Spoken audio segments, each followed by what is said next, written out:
Friends, இது வந்து பார்த்திங்கன்னா முகப்பேர் ஈஸ்டில் இருக்கிற சாய்பாபா கோயில். இன்றைக்கி ஸ்ரீராம நவமி, அதாவது சாய்பாபாவோட பிறந்த நாள். அது வந்து பார்த்திங்கன்னா வேறு லெவலில் சூப்பராக அந்த கோயிலுக்கு நாங்கள் இன்றைக்கி போயிருந்தோம். பார்க்குறதுக்கே அவ்வளோ சந்தோஷமாக இருந்தது, மனசுக்கு நிம்மதியாக இருந்தது. அந்த வீடியோவை தான் இப்போ நீங்கள் பார்க்க போகிறீங்க. இந்த வீடியோவை ஸ்கிப் பண்ணாமல் ஃபுல்லாக பாருங்கள். அந்த கோயிலுக்குள்ளே இருக்கிற அந்த சாய்பாபாவோட ஃபோட்டோ எல்லாத்தையுமே நான் காமிச்சிருக்கேன்.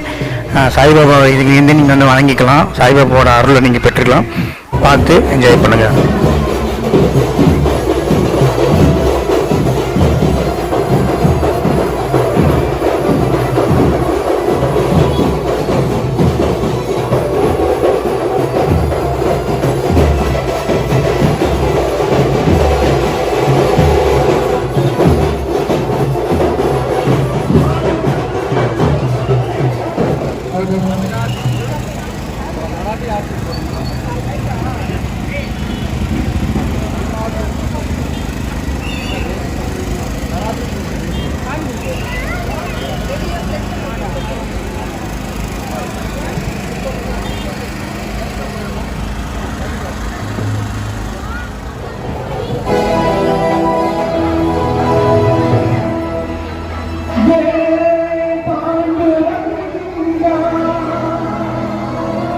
Yeah.